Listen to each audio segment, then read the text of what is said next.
নিয়েও কিন্তু আসলে কোনো শঙ্কা নেই, কারণ সেই ফোনগুলো কিন্তু ব্যবহার করা যাবে।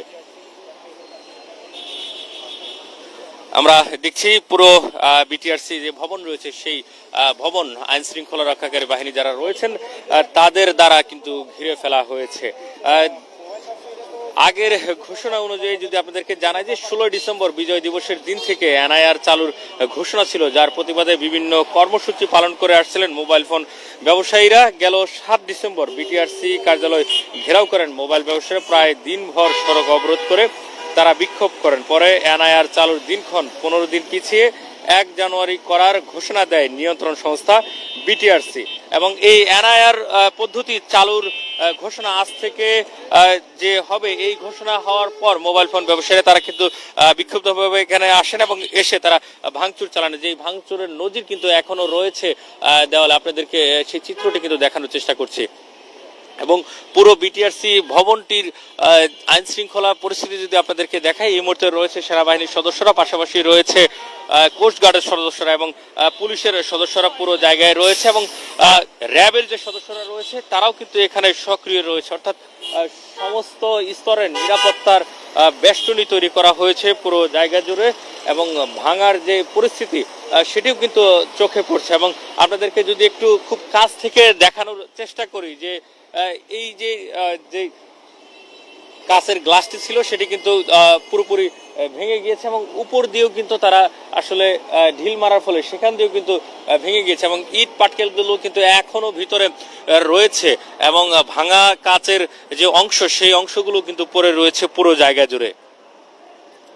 এনআইআর পদ্ধতি চালুর ঘোষণা ছিল গত 16 ডিসেম্বর, কিন্তু সেই 16 ডিসেম্বর এনআইআর পদ্ধতি চালুর ঘোষণা হওয়ার পর মোবাইল ফোন ব্যবসায়ীরা তারা আন্দোলনের নামে, এবং তারা কিন্তু এর আগেও কিন্তু ঘেরাও করেছিল এই বিটিআরসি ভবন, এবং তখনই কিন্তু 15 দিন পিছিয়ে 1 তারিখ থেকে অর্থাৎ 26 সালের 1 জানুয়ারি থেকে এই এনআইআর পদ্ধতি চালুর ঘোষণা দেওয়া হয়। এবং আজকে যখন সেই পদ্ধতি চালুর ঘোষণা হয়, তারপরে আমরা দেখেছি মোবাইল ফোন ব্যবসায়ী যারা রয়েছে তারা বিকেল 4টার পরে কিন্তু এখানে অবস্থান নেয়, এবং এখানে প্রত্যক্ষদর্শী যারা রয়েছে বিটিআরসির যারা কর্মকর্তা রয়েছে তারা আমাদেরকে যে বিষয়টি জানিয়েছেন, তারা যখন আসরের নামাজ আদায় করছিলেন ঠিক তখন কিন্তু আসলে এই ইট পাটকেলে তারা শব্দ পান, এবং তখনই কিন্তু এই ভাঙচুরের ঘটনাটি ঘটেছে। এবং পুরো ভাঙা যে অংশগুলো সেগুলো কিন্তু এখনো দৃশ্যমান, এবং পুরো জায়গা জুড়ে গ্লাস ভেঙে রয়েছে, এবং বাহিরে কয়েক স্তরের নিরাপত্তা বেষ্টনী তৈরি করা হয়েছে। পুলিশ, সেনাবাহিনী, কোস্টগার্ড, পাশাপাশি র্যাবের সদস্যরাও কিন্তু রয়েছে, এবং আরো একজনকে খুব সম্ভবত আটক করেছেন, এবং সেই চিত্রটি কিন্তু আপনাদেরকে দেখানোর চেষ্টা করছি। ভাই ভাই আগে না মাইক্রোফোন দোকান ভাই, আপনাদের মূলত দাবি কি ছিল? দাবি কি ছিল? আন্দোলন ছিল যে এনআর সিস্টেম চালু করার যেটা ওইটা। তো এখানে হচ্ছিল বাইক নিয়ে, বাইক ছিল আন্দোলনের ইয়েতে আসছিল আমার বস্ত্র নিয়ে। তো এনআর সিস্টেম জাস্ট ওই একটা কারণেই, তাই তো? জি, এইটা। কিন্তু আপনারা তো নাকি মানে এখানে কর্মরত করা আছে, আমরা দেখছি ভিতরে রয়েছেন। বড় ভাই ভাই ভাই এই পাশে একটু যে কি কারণে আপনাদেরকে? আমি প্রতিনিধির সাথে আসছিলাম, আসার পরে আমি তাদের সাথে কথা বলতেছিলাম যে ভাই এটা একটু ঝামেলাটা মিটাই দেন। তখন এই বিপক্ষ দল আইসা, তখন আমাদের বিপক্ষ দল আইসা বিটিআরসিতে হামলা করলো। হামলা করার পরে আমরা ভিতরে সেফ জোনে ছিলাম, যার কারণে আমাদের এখন এটা মানে গ্রেপ্তার করা হয়েছে আর কি, এই আর কি।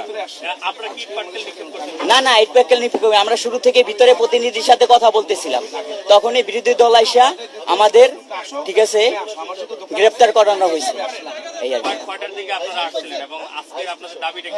আমাদের দাবিটাই মূলত দাবিটাই ছিল হলো যে আমাদের একটা কমিটমেন্ট দিছিল যে 3 মাসের সময় দেওয়ার জন্য আমাদের যত ফোন আছে তোমরা যত ডাটাবেজে পৌঁছে দাও, নয়তোবা তোমরা সেল করে ফেলাও। এই ডাটাবেজের কারণে আমরা তাদের কমিটমেন্ট রাখে নাই, যার কারণে আমরা ওইখানে আছি।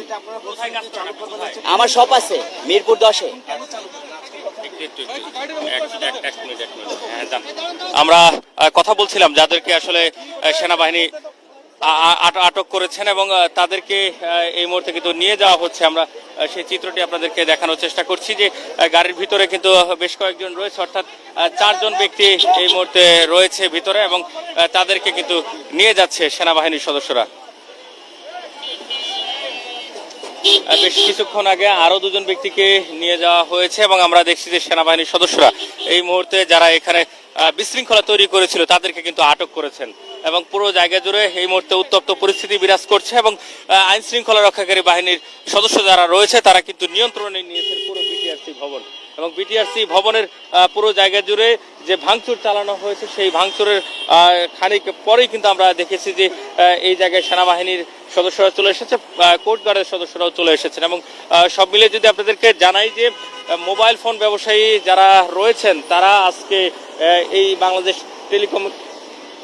টেলিযোগাযোগ যে নিয়ন্ত্রণ সংস্থা রয়েছে অর্থাৎ বিটিআরসির যে ভবন রয়েছে সেই ভবনে তারা ভাঙচুর চালিয়েছিল এনআইআর পদ্ধতি চালুর প্রতিবাদে এবং এই ছিল সর্বশেষ আপনাদেরকে দেখানোর চেষ্টা করছিলাম বিটিআরসি ভবনে যে ভাঙচুর হয়েছে সেই ভাঙচুরের পরবর্তী সময়ে যে সেনাবাহিনী সহ অন্যান্য যে আইন শৃঙ্খলা রক্ষাকারী বাহিনী যারা রয়েছে তাদেরকে মোতায়েন করা হয়েছে এবং পুরো পরিস্থিতি এই মুহূর্তে নিয়ন্ত্রণে রয়েছে।